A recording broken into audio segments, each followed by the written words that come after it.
Miss Fanny's hat.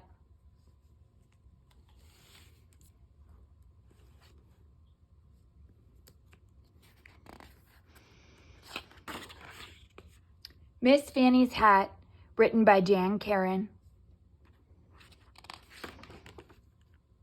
Miss Fanny has lots of hats, and each one is her favorite.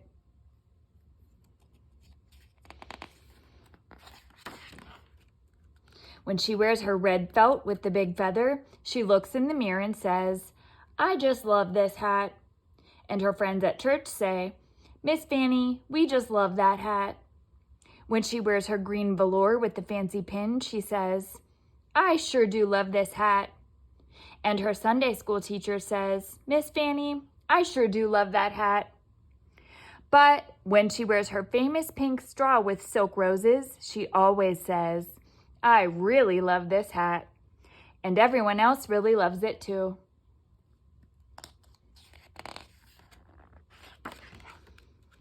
Miss Fanny is 99 years old and very small. In fact, she's grown to be about the same size she was as a little girl. Miss Fanny and her daughter, Miss Wanda, live together. Miss Wanda makes breakfast every morning.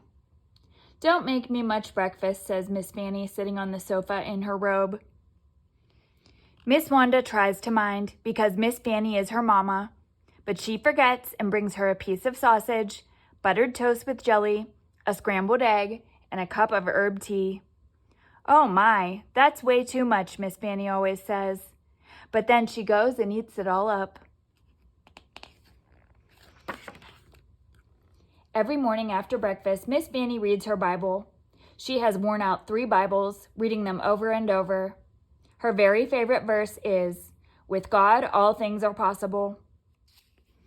Every Saturday, Miss Wanda washes Miss Fanny's hair.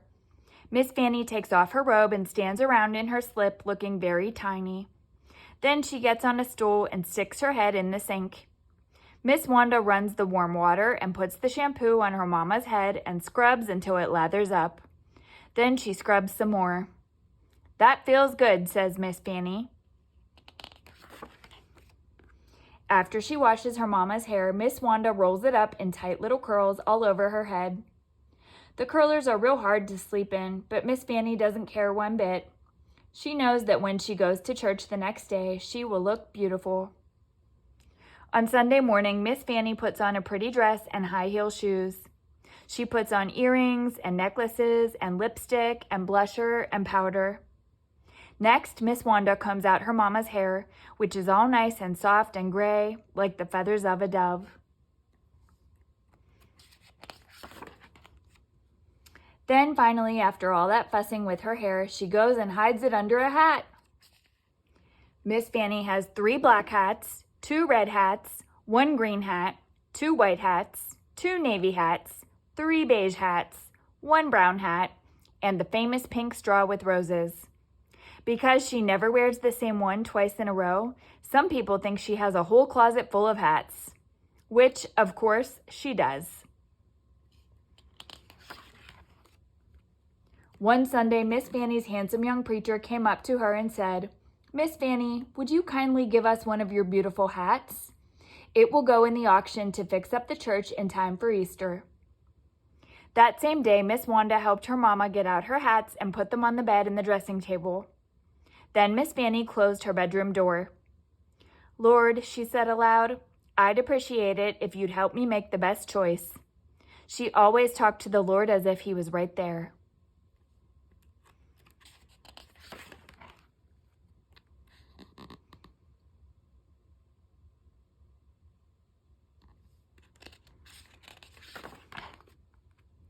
Miss Fanny walked around the room and looked at each one of her hats. The green velour with the fancy pin was very, very old and still very beautiful. During the terrible flood of 1916, she had crossed the swollen river on a ferry to visit her mother and father. As she stood at the rail holding on to her beautiful hat, a house had floated by, almost close enough to touch. And over there was her wide-brimmed felt with the gleaming black feather. Ha! That feather had come from the tail of a hawk that was trying to kill her hens and biddies. She had grabbed the hawk around the neck, and before you could say "doodly squat," That hawk would never bother her chickens again.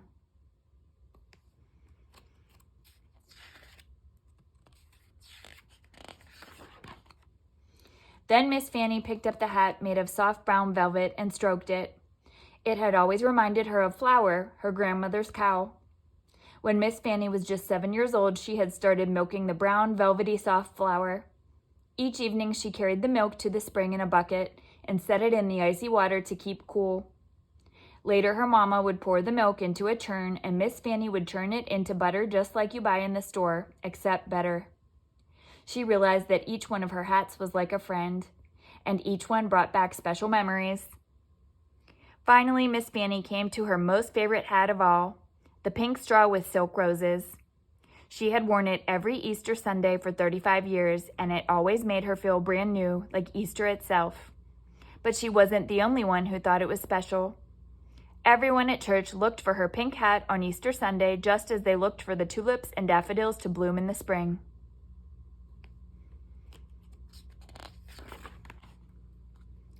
Miss Fanny took the pink straw out of its brown box and put it on, even though she was wearing her oldest house dress with the torn pocket. She looked in the mirror and sighed. In her heart, she did not want to give her hat away. Not at all. She took a deep breath and repeated her favorite Bible verse. As she placed the hat back in its round box, she said, "You know, this hat really could raise a lot of money." As she put the lid on the box, she said, "Maybe it could help fix our old pipe organ." As she tied the string around the lid, she said, "Why, it could probably mend the crack in the church bell, or put on a whole new roof." Suddenly, she discovered she was very, very excited. At the church auction, the handsome young preacher held up the pink hat with roses and looked around. "What am I bid for Miss Fanny's famous hat?" The bidding took off lickety-split. At last, here was something more exciting to bid on than a set of kitchen canisters or an umbrella stand. Bang went the gavel. Sold to the lady in the front row. The lady in the front row gave the preacher a check and seemed very, very pleased with herself. "That's a lot of money," exclaimed Miss Wanda, who was impressed. Miss Fanny clapped her hands. It was enough to really get things fixed around here. She knew that she would not miss her favorite hat one bit, but she did wonder which hat she would wear on Easter morning.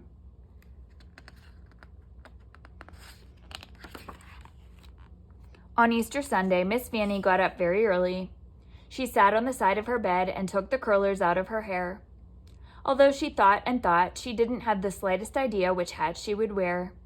Her red felt with the big feather was too hot. Her green velour with the fancy pin was too wintry. And there was no use to even think about the pink straw, which, of course, would have been just right. When it was time to leave for church, Miss Fanny looked beautiful. She was wearing her best dress, which was the color of pale green apples. She was also wearing her best jewelry, her best gloves, and a white corsage. "It's time to go," said Miss Fanny, picking up her cane and taking Miss Wanda's arm. Miss Wanda could not believe her eyes. Her mama was going out the door without wearing any hat at all. When they arrived at church, Miss Fanny couldn't believe her eyes. On either side of the freshly painted church, someone had planted beds of glorious pink roses. Pink roses were also planted along the walkway, under the stained glass windows, and in front of the old fence by the street. "Oh, Mama," said Miss Wanda, "it looks just like your pink hat."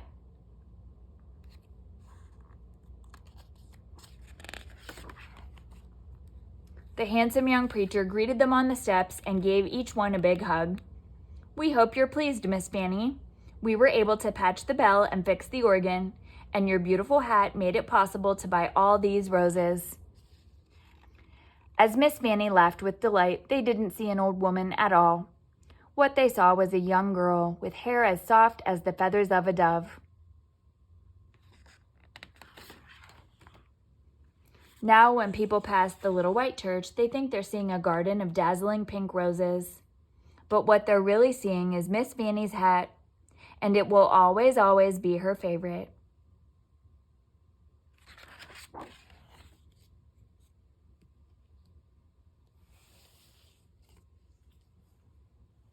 The end.